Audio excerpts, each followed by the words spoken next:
Hello, this is Yashvin. In this video, I'll be solving paper 2 variant 1, May June 2017, 971 chemistry. Starting with question number 1, combustion data can be used to calculate the empirical formula, molecular formula, and relative molecular mass of many organic compounds. A. Define the term relative molecular mass. So here you're supposed to write its definition.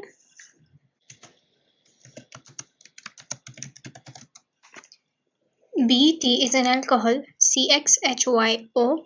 A gaseous sample of tea occupied a volume of 20 cm³ at 120 degrees Celsius and 100 kilopascals. The sample was completely burned in 200 cm³ of oxygen, which is excess. The final volume measured under the same conditions as the gaseous sample was 250 cm³. So this includes the product carbon dioxide, water in the form of steam, and the excess oxygen which was not used up. Under these conditions, all water present is vaporized. Removal of water vapor from gaseous mixture decreased the volume to 170 cm³. So the volume decreased from 250 to 170. So if you subtract 170 from 250, you'd get the volume of water, and that would be equal to 80 cm³. Treating the remaining gaseous mixture with concentrated alkali to absorb carbon dioxide decreased the volume to 110 cm³, which means when you subtract 110 from 170, you'd get the volume of carbon dioxide, and that would be 60. Now, let me write down the ratio over here.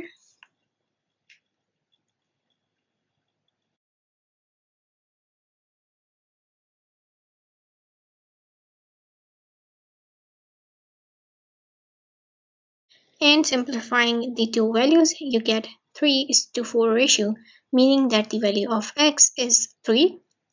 2. Use the data given to calculate the value of y. So we know that y over 2 is 4. Multiply both sides by 2 to get the value of y as 8. 3. Complete the equation for the complete combustion of the alcohol T. Alright, so we know that x is equal to 3 and y over 2 is 4, and that means the alcohol has the formula C3H8O.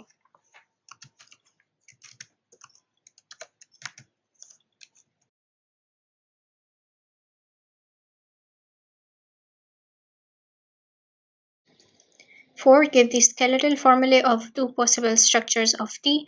Name each alcohol. So the OH group or the alcohol group can be on the first carbon atom or on the second carbon atom in the two isotopes. I'll start with the first one. So we have the 3 carbon atoms and the alcohol group, and in the second one we can have the alcohol group on the second carbon atom, and this makes the first isotope propane 1-ol and the second one propane 2-ol.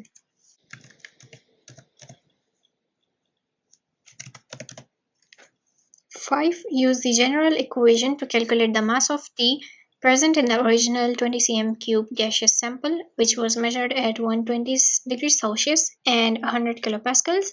Give your answer to 3 significant figures, and you're supposed to show your working. And using the gas equation, we have the formula of mass as pressure times volume times the molecular mass divided by R and temperature.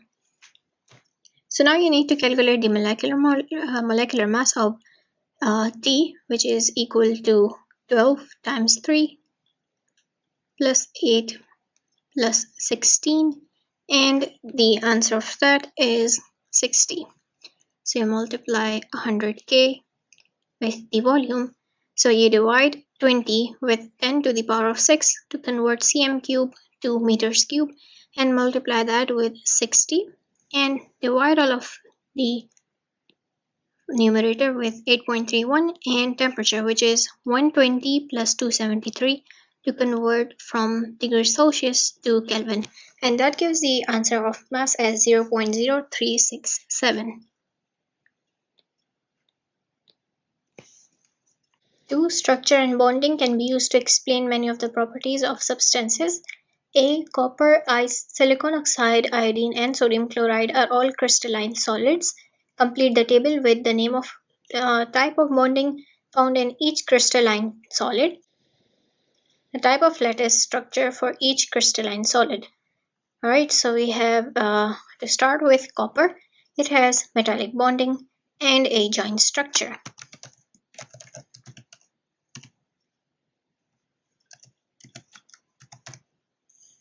Ice has covalent bonding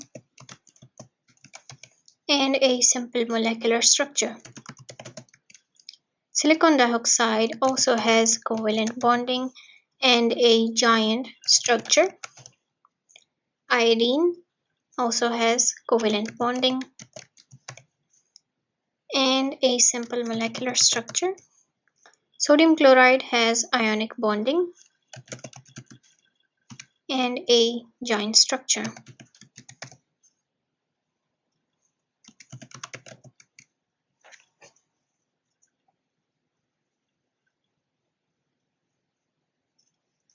B1, name the strongest type of intermolecular force in ice. The strongest intermolecular force in ice is hydrogen bonding.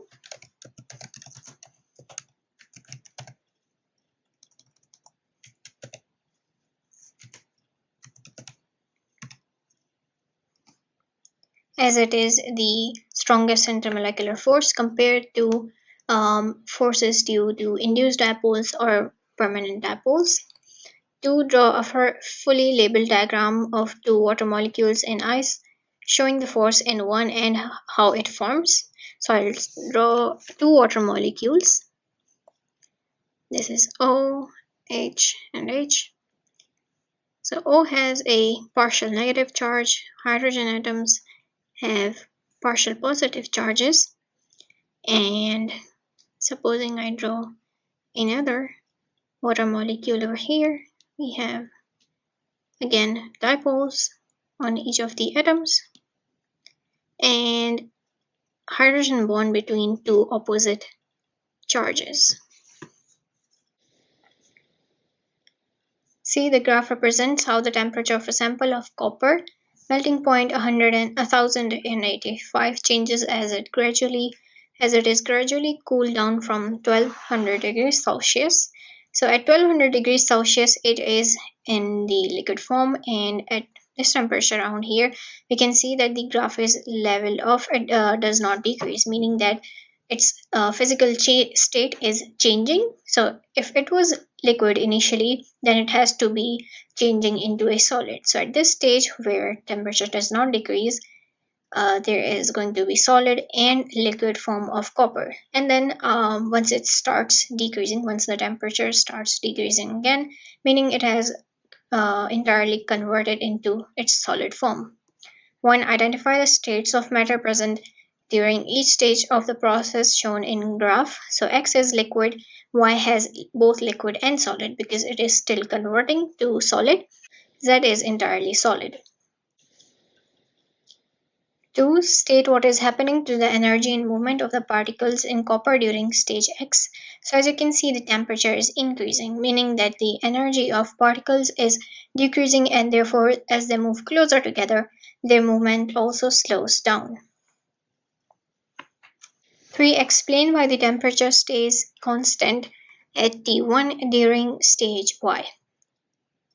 As bonds are forming between liquid particles to form solid, the energy should have decreased because their energy of the particles is decreasing.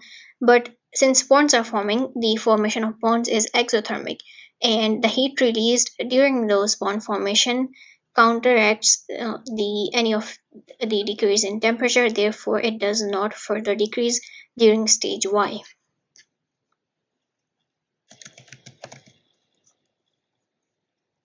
3. The properties of elements and their compounds show similarities, differences, and trends depending on the positions of the elements in the periodic table.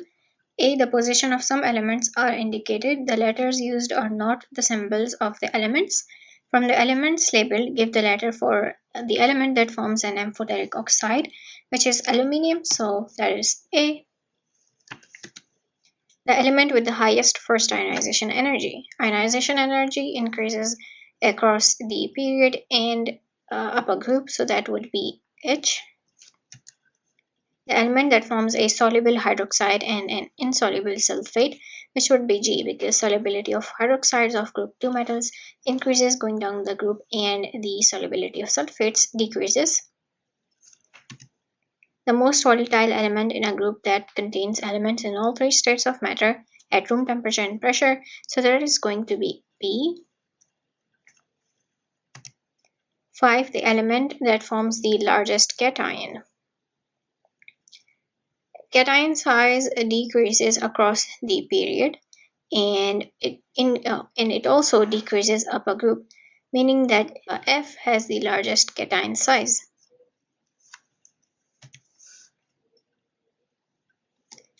The elements in group 2 all react with oxygen and water. 1. State and explain the conditions required for magnesium to react with oxygen. So magnesium requires a lot of heat to start its reaction with oxygen because the reaction has a high activation energy value. 2. State what would be seen during the reaction B1.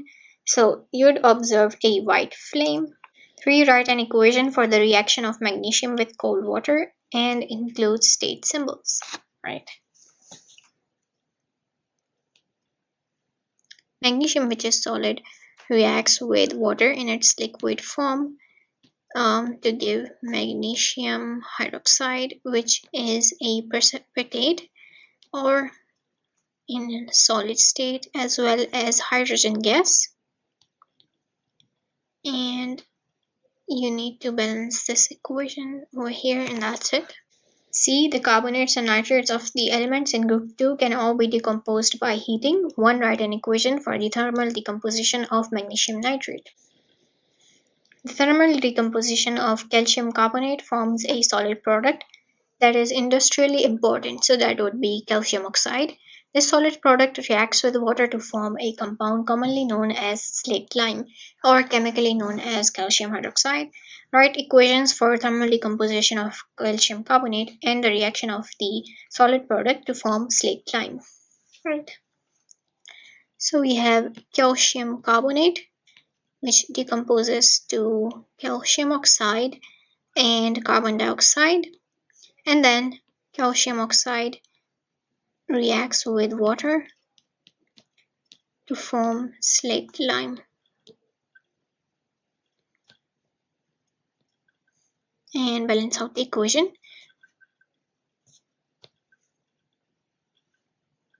Alright, so this is 2 over here.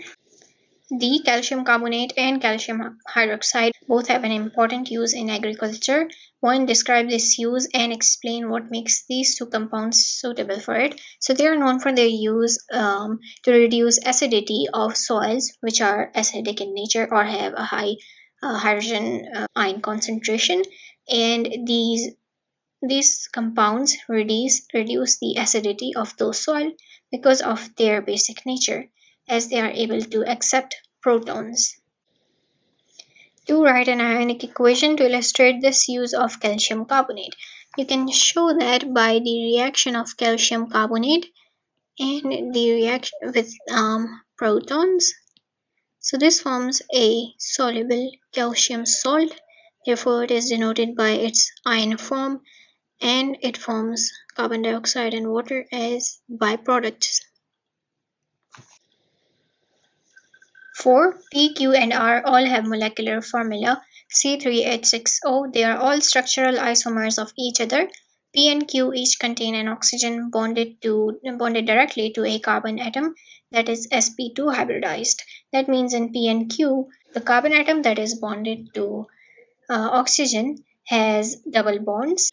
R contains an oxygen atom bonded directly to a carbon atom, that is sp3 hybridized. That means that carbon forms 4 single bonds.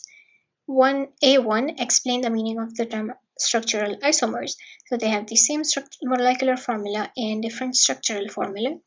2. Explain how sp2 and sp3 hybridization can occur in carbon atoms. So in sp2 hybridization, one of the three p orbitals is left for pi bond. So that leaves us with 2 p orbitals, and that overlaps with an s orbital to form an sp2 hybridization. And in sp3 hybridization, all of the 3 p orbitals overlap with an s orbital, to form an sp3 hybridized orbital. 3. State the bond angles normally associated with each type of hybridization in carbon atoms. So we have 120 for the first case and 109.5 for the second one. B. R contains two different functional groups, one of which is an alkene group. R reacts with cold dilute acidified manganate ions to form propane 1,2,3 triol. 1 gives the displayed molecular formula of R. So we know that the molecular formula of R is C3H6O, and the carbon atom to which oxygen is bonded, that carbon atom is sp3 hybridized, meaning it forms 4 single bonds, meaning that the O that is bonded to carbon is a part of an alcohol group. And then we have the rest of the 2 remaining carbon atoms. And then there has to be a double bond between these 2 carbon atoms as the question mentions it. So we have H over here and then 2 other hydrogen atoms. And an alkene is a group that is oxidized by cold dilute manganate ions to form a diol. So when you add those ions to it, the double bond over here is broken down and this forms the triol, which is given in the question over here. So this is it. You can draw it in a tetrahedral manner.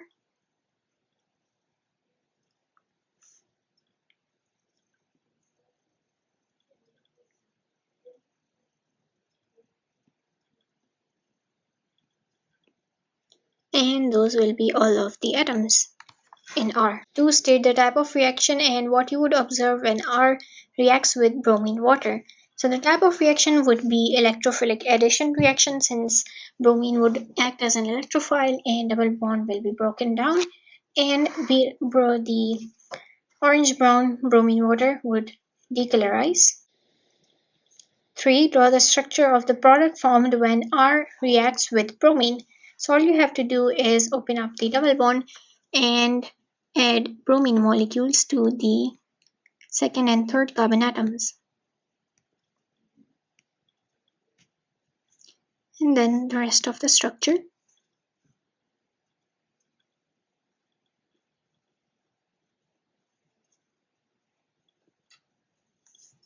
4. Identify the gaseous product formed when R reacts with hot concentrated acidified manganate ions. So since you are using hot concentrated manganate ions, this will be strong oxidation, meaning when this double bond is broken down, this carbon atom, which is bonded to an alkyl group, and a hydrogen atom would form an acid, and this carbon over here, which is only bonded to 2 hydrogen atoms, would form carbon dioxide. So the gaseous product is carbon dioxide. C. P and Q both form an orange precipitate when reacted with 2,4-D and pH, meaning both of these have to be an aldehyde or ketone. Only Q produces a yellow precipitate when reacted with an alkaline aqueous iodine. And that means, so first off, we know that in Q we have a carbon atom that is double bonded to an oxygen atom because it reacts with 2,4-D and pH. And we are also told that it forms a yellow precipitate when reacted with alkaline aqueous iodine, meaning that this carbon atom is also bonded to a CH3 group. And that means the rest of the structure is as drawn over here, and this makes P a propanone. And as for Q, because Q does not form the yellow precipitate, that means the oxygen double bonded to carbon has to be on the first carbon atom, which means Q is propanol. To identify the yellow precipitate formed by the reaction of Q with alkaline aqueous iodine. So this is triiodomethane.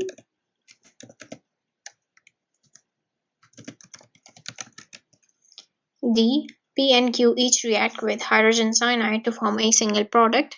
The product formed from P exists as a pair of optical isomers.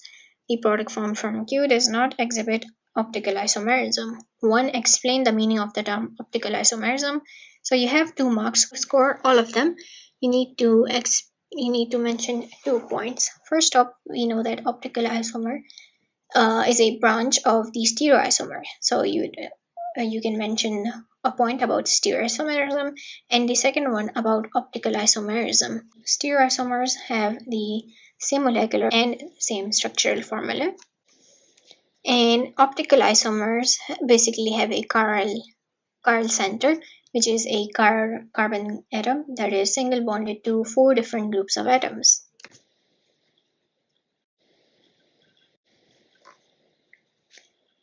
Two, ethanol also reacts with hydrogen cyanide. The product of this reaction is CH3CHOHCN.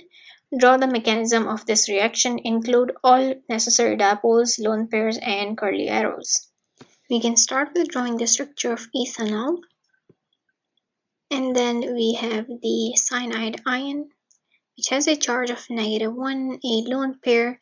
So it attacks the carbon atom, which has a partial positive charge, and oxygen, which has a partial negative charge. Now, when a cyanide ion attacks carbon atom over here, it forms a covalent bond, and as a result of that, carbon atom does not need the electron shared in the pi bond with oxygen in the double bond. So that bond gets broken, and the electrons from the pi bond are both lost to oxygen, and as a result of that, oxygen gains a charge of -1, and carbon is bonded to the cyanide ion over here, oxygen with a lone pair.